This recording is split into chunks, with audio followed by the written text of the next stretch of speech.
sometimes it's, I know the flow in the OR is fast paced and you're trying to get to the next case and you're trying to do those things, but every little bit that you can do to help both protects the employee receiving end on that for your fellow team member, as well as you're looking after potential risk for infection or other harm pieces, because there's been times where I've seen a sharp actually get through the whole process and return back to the OR, sterilized, because somebody just assumed it was supposed to be on the instrument.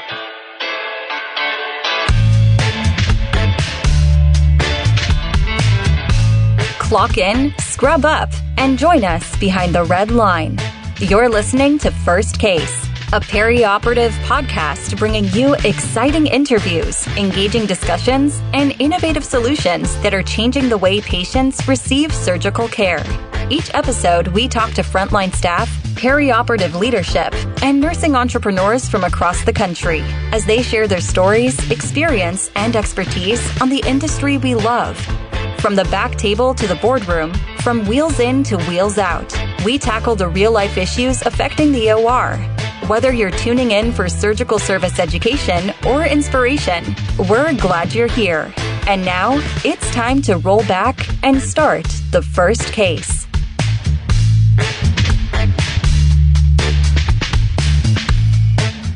This week on First Case, we speak with Brian Dolan, Vice President of Resource Management at Bayhealth Medical Center. And today, we are going to be talking about the relationship between the operating room and the sterile processing department. And I can tell you that now that we're in season 2, we're ready to talk about sterile processing again, because very early in our first season, we did talk with Dr. Peter Nickel about sterile processing. And so we're going to really take it another level, and we're going to hear from Brian Dolan, who actually represents an award-winning department, as he'll tell us in this interview today, Paul.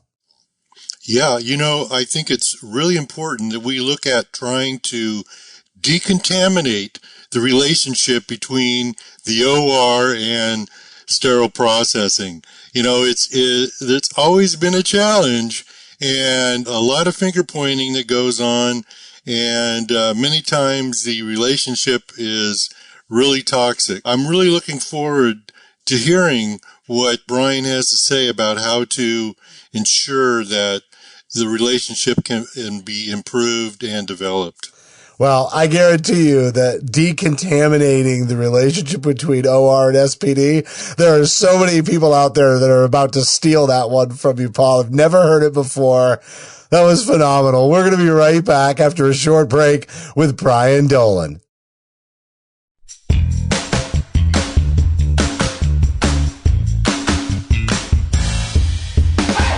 Hi, I'm Paul Wafer. I'm Melanie Perry. And I'm Justin Poulin. A 17 Studios production, you're listening to First Case.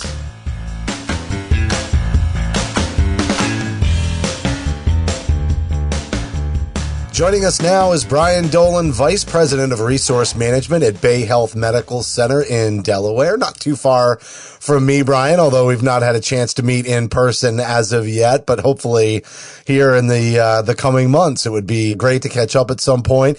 You've been a guest on one of the network podcasts, Beyond Clean, focused on sterile processing, and you've also done a little bit of work with Beyond Clean and the collaboration with CCI to educate on all things sterile processing throughout the perioperative space. And so now you're here on First Case to continue that conversation. And one thing I remember from our past conversations is that you really know how to build an amazing culture in an organization. And so I'm so happy for you to come on our show and share your voice and your insights with the team here at First Case today. No, I'm very glad to be here. Thanks for having me. Again, it would be a live stream to be able to meet you in person. So, I don't get to see many people outside my circle, so. Well, let's segue away from that and let's talk about what happens behind the autoclave, so to speak. But actually, before we do that, Brian, why don't you tell everybody a little bit about yourself, and I think you have to tell everybody about your dog, who is becoming increasingly famous thanks to your LinkedIn presence. No, definitely. So, again, Brian Dolan, I'm from Middletown, Delaware. So I am actually a native Delawarean. I just came home to my home state a couple years ago. I am a surgical technician by background and have experience working in ORs as well as sterile processing. And then I've moved up through the ranks in peri-op leadership and then now in resource management leadership for the past several years, working on both the supply chain side, sterile processing, and clinical engineering. And as you mentioned, my endearing dog, Hank, is my inspiration, hence my hashtag Hankspirations that I share on LinkedIn, which really gives me a grounding spot and an anchor in my busy life to be able to really think about leadership in a different context from the paws of a dog. And I will also say that your department recently won an award. Do you want to share some information on that? Yes, so we were the 2021 recipient of Sterile Processing of the Year. So we're extremely excited about that recognition, but we're not stopping there. We're continuing to look. We were talking the other day about how do we become Sterile Processing of the World and figure out how to first create that designation and then take it. That's excellent because you're always trying to, how do you keep everybody's eye on the prize, right? And sustain that growth. What a great way to say we can be so much more. We accomplished something great, but we can still be so much more. I think that's phenomenal. And obviously with everything that you just said, you have that operating room background, but you have an award-winning department and you also have this real high level role now that it really ties everything together. It's communicating with leadership. And when we talk about communication, that's one of those things that I think between OR and SPD, it can sometimes break down, sometimes from misunderstanding, sometimes from different vernacular. We're going to dive into all of that in this episode. I don't think we've talked about sterile processing for nearly, say, the first month we released episodes. So it's been over a year. We spoke with Beyond Clean's Chief Medical Officer, Dr. Peter Nickel, but not so much in this communication realm and how to kind of improve that culture and relationship between the two departments. So there's a lot of variability there, but how would you contextualize the relationship maybe historically and maybe even how it's evolved a little bit even in the past 4 years between sterile processing and the OR? So historically, there was always a level of transactional relationship that was between the two departments. So there was the give and take. Sterile processing gave, the OR took the instruments. and ultimately, there was an understanding of the symbiotic relationship that exists between these two departments. And everyone really understood the baseline reasoning for the need for that relationship. There was never like a rejection saying, oh, we'll just outsource that and just buy disposable instruments, or anything like that. But I think over the past 4 years, especially with, COVID and other pieces of the pie really getting more advertising and more airtime in regards to the true value of sterile processing, and even education pieces like Beyond Clean's microcert that they've now put out for sterile processing education for perioperative nurses and surgical technicians. That education and that level of transparency and visibility into the profession, I think, has amplified the understanding because to your beginning point about communication, that story wasn't being told both directions. And so really the platform has expanded to give people that visibility. So Brian, it seems to me that there is a disconnect between OR and SPD in terms of understanding the value of the SPD employees. Many times they're looked down upon. We hear the term stupid people downstairs and all those kinds of things. How have you gone about changing that dynamic in the department so that it is more collaborative? Well, Paul, that was one of the nicer things I ever heard anyone call us. I've heard various things too. I've heard glorified dishwasher, or I've heard, the glorified environmental service, role that's really there to serve and not be heard. And so a key part of building that relationship is really giving a platform for the sterile processing professional to be seen and to be understood. Recently when I did that CCI education around sterile processing, the big core message was to really give them a peek behind the autoclave, behind the curtain, and for them to understand that this is a true profession that has standards, knowledge framework, and knowledge management requirements to be able to really work in this profession. It's not like someone can walk off the street and be effective. And that's where I think a lot of the relationship decay has happened in the past, is that there are facilities who have hired people right off the street. And so they're not doing the job well, and they don't have the baseline knowledge to be able to perform their essential duties. And so that definitely has a decaying effect on that relationship with the OR, because then you get those stupid people, in air quotes. I'm not going to call anyone that, but that's that framework that gets developed from that negative quality that's being added to the OR because of a lack of preparing the department in a good way. And so that's where with our journey, we really wanted to make sure people understood the competencies that were required, the education and knowledge that a sterile processing professional must have, and make sure that that is transparent so people can have and build that respect for the profession itself and then the people that work in that profession. I think the respect and the understanding, yes, definitely needs to come from the operating room and operating room staff, because we work hand in hand. But something that you were talking about, and it's not really on our outline, but it made me think, you're talking about respect and understanding this profession and hiring people off the street. It makes me think of the people that are, doing the budgets, the C-suite, leadership. How are we communicating for them to understand the value of this position? Because it's an entry-level job. You only need they see it as only a high school diploma or equivalent. And whereas the nurses and the scrub techs in the operating room, you have to have certifications, you have to have licenses, you have to have all this stuff. And then sterile processing doesn't necessarily have that requirement. So then it's seen as an entry-level, low-paid job, except we expect so much from these technicians that, like you said, we end up with that decay because we're not hiring the talent, I guess, to meet the need that the department really should be putting out. So how do we communicate that? How are we improving that, I guess? Yeah, that's a hard journey for anyone to be able to go down, because a lot of times it is seen as a support service level position that doesn't necessarily have the visibility for, say, a CFO that's listening to HFMA related stuff of the Healthcare Financial Management Association, or you don't see ACHE, American College of Healthcare Executives, talking about sterile processing very much. So those platforms that people are getting their information from, that says this is the relevant stuff to care about, it's not sterile processing always in those equations. So really the first thing is to really make sure that your executives understand what the job is and the negative impact it can have on operating room capacity and flow, making sure people understand the impact on infection prevention, et cetera. So the first things we really did was to really demonstrate the data.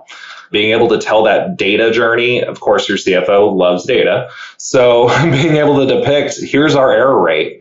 Here's the productivity impacts when it has an error rate. And this is how it translates to dollars for you. Talking to your operations executives is really giving them the framework to understand how it impacts their goals and objectives. It all has to go back to, how do you connect the value of that professional back to your organization's strategic plan and objectives? So we did that at Bayhealth, where we really were tying back to our CFO and COO and CEO. Here are the core elements that a sterile processing professional can impact within our organization's strategic plan. And then ultimately showing them the data around quality and how it could be improved upon with solid competency building and development, giving them information about the sterile processing certification programs. And then, of course, a picture is always worth 1,000 words. So we were showing people pictures of biofilm. We were showing people pictures of broken instruments and how things you can only see under a microscope that a sterile processing professional is equipped to handle. And people didn't even realize the risk factors that are present associated with the lack of competency in that area. So all of those pieces really came together and helped paint the picture for what we needed to develop. Brian, you mentioned the picture of competency, and, sometimes it seems like the only way to get the attention of the folks in the C-suite is when there is some kind of major error, or when the Joint Commission comes in and has a finding of a critical nature that puts a clamp down on the operation of the department or of the operating room. Have you had any experience with that at all, or have you used the news from other hospitals to paint that picture to your administrators? Definitely I'm very familiar with, oh no, the Joint Commission's coming. I hope you guys did stuff downstairs. Those moments are familiar to me. And that's really, when I say back 4 years ago, when we were originally discussing kind of that relationship, it was very much like that. It was that rapid response. I hope everything's okay downstairs. And now an administrator is actually coming downstairs. Now, when we reframe that discussion to be able to make it more relevant today, we have shared stories about, oh, this is a facility or a hospital that shut down because their ORs, couldn't pass the Joint Commission surveys, or their state survey came in and found issues with sterile processing. And so being able to tell that story is important. We actually went through a big storytelling piece recently to help sell support of legislation for Delaware to require the sterile processing certification for professionals. And actually, I'm the champion for that bill. And, myself and I had to educate our chief strategy government officer that's really working on that effort with us and the senators, and got to take that story all the way to one of our House of Representatives, individuals for our county, and being able to tell them, like, we need your support for this bill, and here's some stories why. And he was like, I'm sold. I got it. I understand why this is an important profession. I want to back this up. So it was, to me, a very satisfying moment when those stories actually made sense to people and translated it, because I could remember 10 years ago, if I were to try to bring this up, people would be like, that's nice, Brian, pat me on the head, and then send me on the way. And it seems like it's getting much more of a tension point today. What are some things that the OR doesn't see? And this is a particularly good question for you, having been a surgical tech, because you might not have seen it until you started working in sterile processing yourself. Maybe some surprises from your firsthand experience. And then just as you've gone on in leadership and really got immersed in SPD, what are some things they might not even have thought about that are going on down there? Not just stuff they don't see. The image in my head that strikes me the most is when I moved from working in the OR space over to sterile processing, pieces I didn't even really think about when I was in the OR scrubbing was the game of 52 card pickup that we would get from the OR. And what I mean by that is we would receive a set back to us that was coated with blood, disorganized. You couldn't find the stringers anywhere. It looked like 5 sets dumped into one. And it was like, okay, here you go. Now take this and make it back to normal again for me. Have a great day.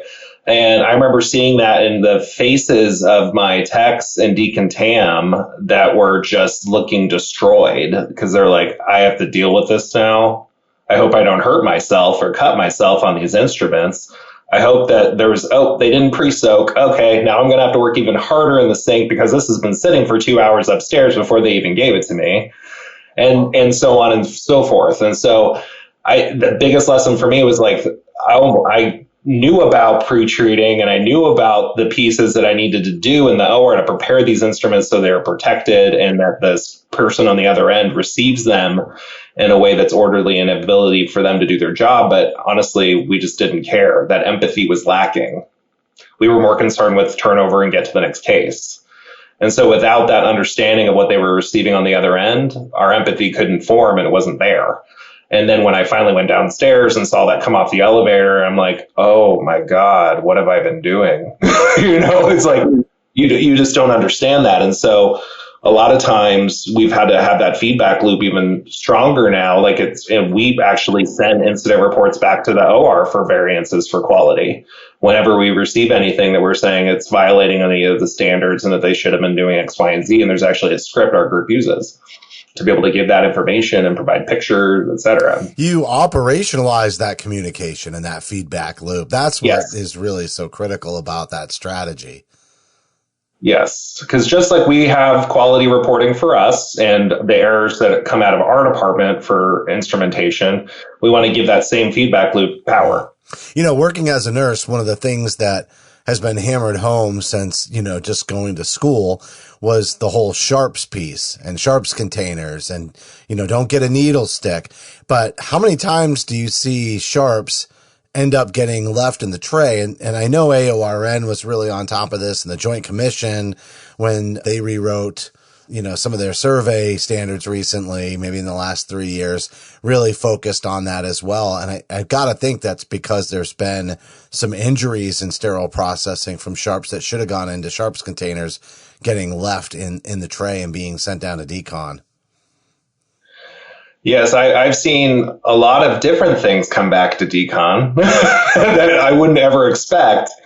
And sometimes I know the flow in the OR is fast paced and you're trying to get to the next case and you're trying to do those things, but every little bit that you can do to help both protects the employee receiving end on that for your fellow team member, as well as you're looking after potential risk for infection or other harm pieces, because there's been times where I've seen a sharp actually get through the whole process and return back to the OR, sterilized, because somebody just assumed it was supposed to be on the instrument. And I'm like, hey, you guys all handled this? And it's like, and just because again, I had a technician who on both sides of the sterile processing lines that didn't know that wasn't supposed to be on the instrument because they weren't trained. They didn't have that knowledge. And so they sent it all the way through. And so when we see that happening, that of course the OR gets it and goes, oh, variance because they left the sharp on. But what I try to show people is that we have shared responsibility for these things. So even though, yes, the SPD was supposed to stop a line there, how did it get on there in the first place? How was it there in the first place when that was handed off? So we all have a part in the puzzle. It's that Swiss cheese alignment that we all have to understand when it comes to that risk management perspective. I think that shared responsibility is a good way to put it, because from the OR perspective, a lot of times you hear, well, that's not my job. I don't have to do that. Why are they making me do SPD's job when you talk about pre-treating or you talk about putting your sets back together or dividing your instruments? It's always, why are we doing SPD job? What are they doing? And instead of looking at it as like you said, a shared responsibility, I was always the one for ortho that got the variance reports when femoral heads got left in ortho trays, when saw blades got left on drills, when blades got left in knife handles and whatnot. But it comes back, that's a good way to phrase it. It is a shared responsibility. It's not us doing SPD's job or SPD expecting the OR to do more than we're supposed to, even though we are pushed for turnover times. It is that shared, it's all of us that are required to do that. But I think you phrased that really well. So I just wanted to highlight that. No, I think I appreciate that, because it's very important, because when we talk about shared responsibility, a lot of the variances and other quality defects that we actually highlight, at least half of them end up being shared responsibility in our perspective. Because if we think about the conundrum of cement, when you don't pre-treat an instrument and then it gets to sterile processing, it's very difficult to remove the cement, and sometimes we fail to do so. And so it gets right back through that whole process, just like we talked about with that sharp that remained on the instrument. But I always highlight those as shared responsibilities, because the cement should not have been able to stick to that instrument in the first place. And I've been in those situations where we talked about cement removal and said in the OR, we need you to wipe down your instruments after you've used cement on them. We need to make sure you do that. And I heard the very same thing. That's your job. That's not our job to take care of that instrument. But it has to be in that realm and that mindset of a shared responsibility. And we actually went to a staff meeting and said that exact same message, and why it's so important that we all work together, but we have to do it as one team. There's a lot of challenges that occur between the OR and SPD. And I'm just kind of wondering what you might see as a challenge that the OR has with some of the things that SPD does. Is there anything that goes the other way that creates impact to the OR? No, sterile processing is perfect. No, definitely when communication is lacking in between the two departments, I've definitely seen breakdowns that impact the OR.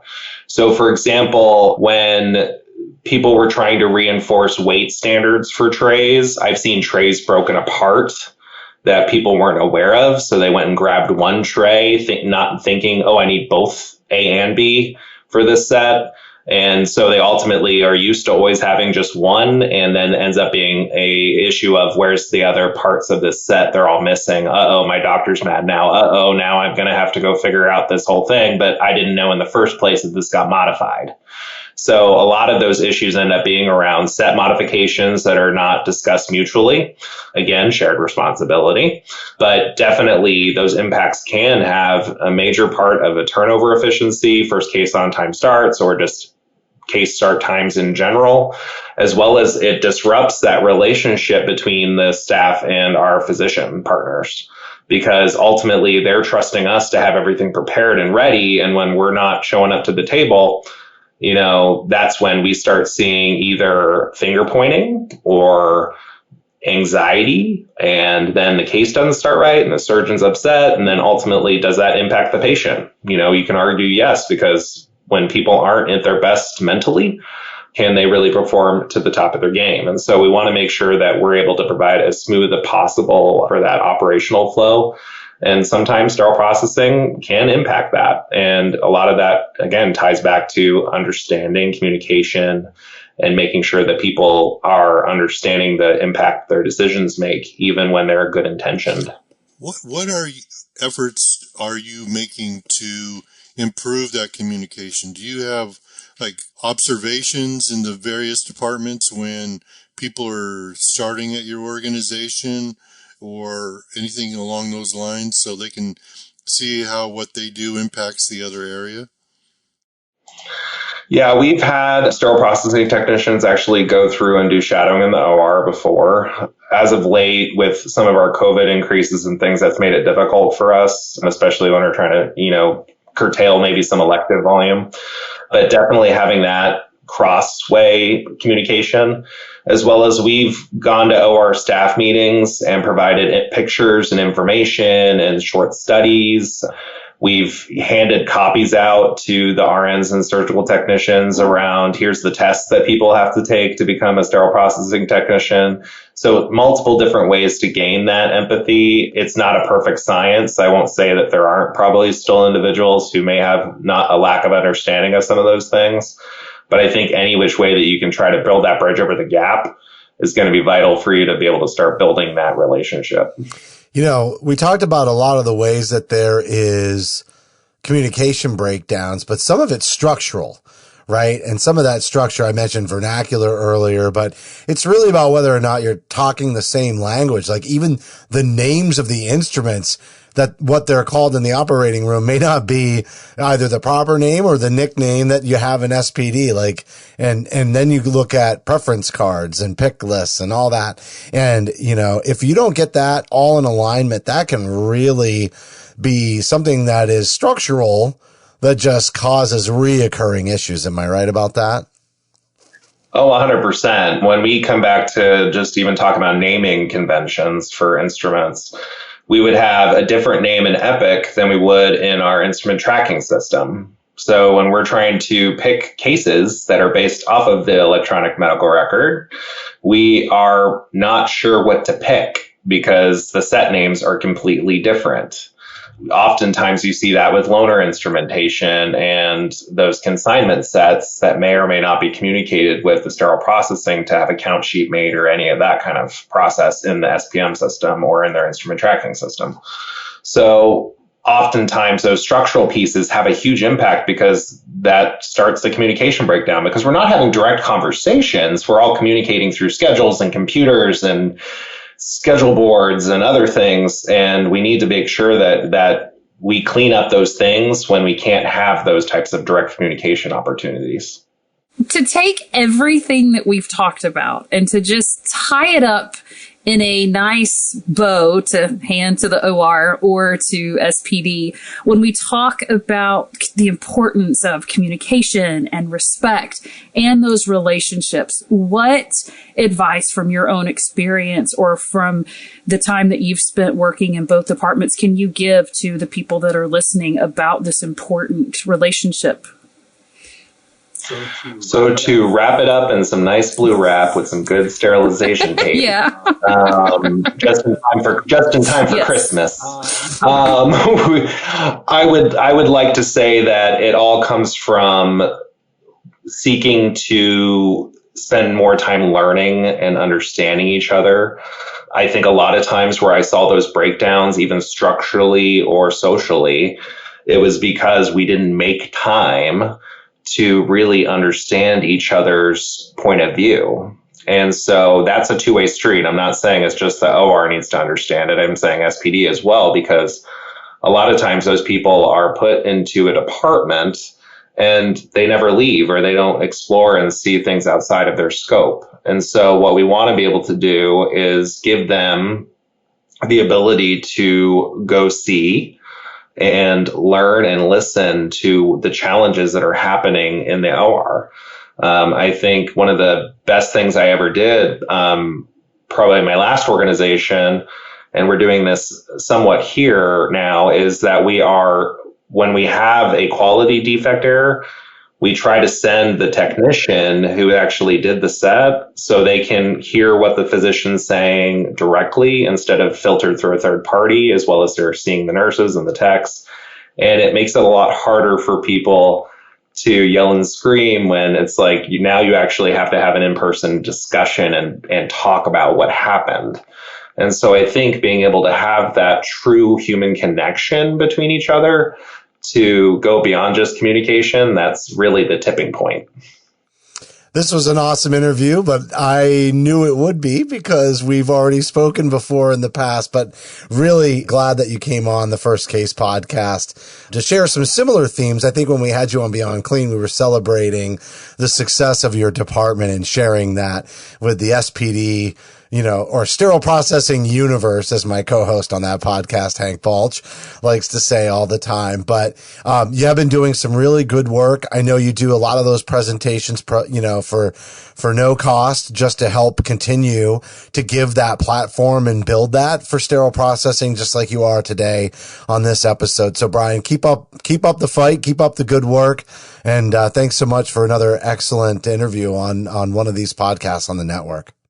Well, thank you very much for having me. I appreciate it.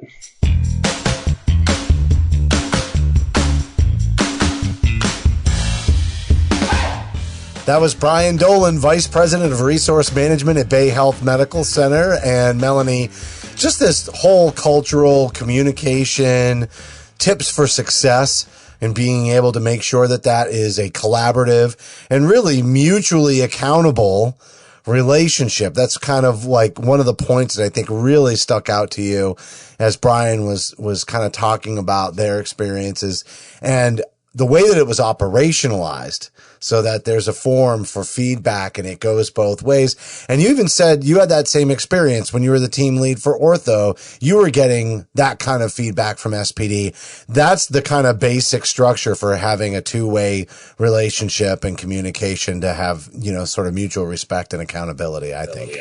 Yeah, no, you're absolutely right. And I really think that the more those of us in the OR can, like Brian said, develop some empathy and understand what's going on behind the autoclave, what's going on in sterile processing, the more we will understand the value of the relationship being that two-way street where we're both really working together towards a common goal. I know that the more that I have worked with Beyond Clean and the more that I have come to understand the role of sterile processing, the more that my opinion has changed and my eyes have been open to really the value of the profession and the job. And I think there's real benefit for everyone to educate themselves and to learn the importance of the role and how it really connects all of us within the entire department together. Yeah. And just those little tips, and it's in the guidelines, but how to make sterile processing's job easier, wiping, flushing, and making sure that sharps go in the sharp container and not back in the tray. Those are some really key, simple things that you can do. That's going to do it for this week's show. As a reminder, you can help support First Case by subscribing on Apple, Amazon, or Google Podcasts. You can also find us on Stitcher, iHeartRadio, Spotify, or search for First Case on your favorite podcast application. We've got bonus content for certain episodes, but you got to download our smartphone app for iPhone and Android. We'd certainly appreciate a rating and a review while you're there, because your feedback is important to the show. On behalf of Paul, Melanie, and myself, thank you for listening to this week's episode of First Case.